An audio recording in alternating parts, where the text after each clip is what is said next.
పప్పుచారు సింపుల్గా ఇలా చేయండి, టేస్ట్ అదిరిపోతుంది.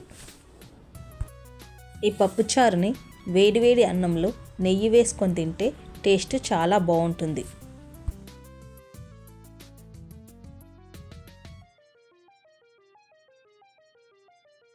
ముందుగా ఒక గ్లాస్ పప్పును క్లీన్గా వాష్ చేసి అందులో 3 గ్లాసుల వాటర్ పోయండి. ఒక హాఫ్ స్పూన్ పసుపు వేసి కుక్కర్ విజిల్స్ పెట్టండి. పప్పు ఉడికేలోపు పెద్ద నిమ్మకాయ సైజు చింతపండు తీసుకొని శుభ్రంగా కడిగి వాటర్ వేసి నానబెట్టండి. తర్వాత పప్పుచారుకు కావాల్సిన కూరగాయలను కట్ చేసి పెట్టుకోండి.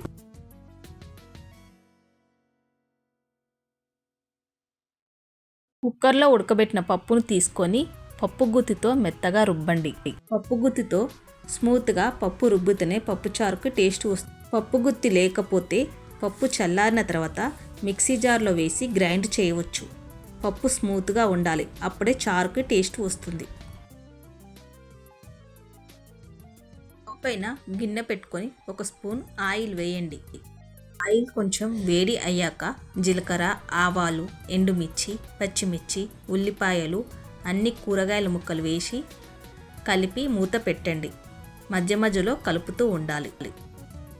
ఇక్కడ నేను ఆనకాయ ముక్కలు, క్యారెట్, బెండకాయలు, దొండకాయలు, టమాటో, మునక్కాయలు తీసుకున్నాను. మీ దగ్గర ఈ కూరగాయలన్నీ ఉంటే వేయండి, లేకపోతే స్కిప్ చేయండి. ఉల్లిపాయలు, పచ్చిమిర్చి మాత్రం వేసి చేయవచ్చు. నానబెట్టిన చింతపండును మెత్తగా పిసికి పిప్పిని తీసివేసి ఆ చింతపండు నీళ్ళను మెత్తగా రుబ్బిన పప్పులో కలిపి కొంచెం సాల్ట్ వేసి పక్కన పెట్టండి.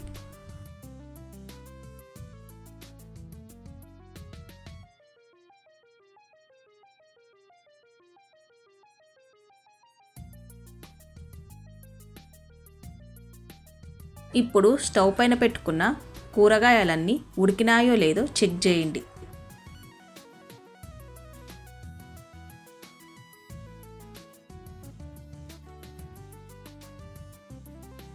చారు కలిపిన తర్వాత కూరగాయల ముక్కలు ఉడకవు, అందుకే ముందే ఉడకబెట్టుకోవాలి. కూరగాయ ముక్కలన్నీ ఉడికిన తర్వాత ఈ చింతపండు, పప్పు కలిపి పెట్టుకున్న మిశ్రమాన్ని వేసి కలపాలి.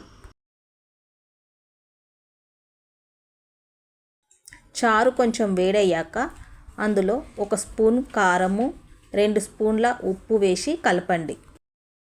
చారు ఒక 10 మినిట్స్ మంచిగా మసిలిన తర్వాత ధనియాల పొడి వేసి కలపండి. చారుని 15 to 20 మినిట్స్ మంచిగా మరగబెట్టండి. అప్పుడే పప్పుచారుకి టేస్ట్ బాగుంటుంది. 20 మినిట్స్ తర్వాత కొత్తిమీర వేసి స్టవ్ పై నుంచి దించేయండి. చాలా సింపుల్ అండ్ టేస్టీ పప్పుచారు రెడీ అయిపోయింది. ఇలా చేసిన పప్పుచారు చాలా టేస్టీగా ఉంటుంది.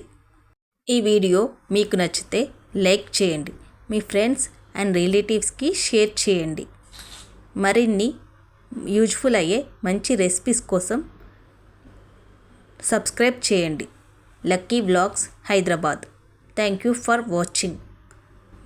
మళ్ళీ మీకు యూజ్ఫుల్ అయ్యే నెక్స్ట్ వీడియోతో మళ్ళీ కలుద్దాం.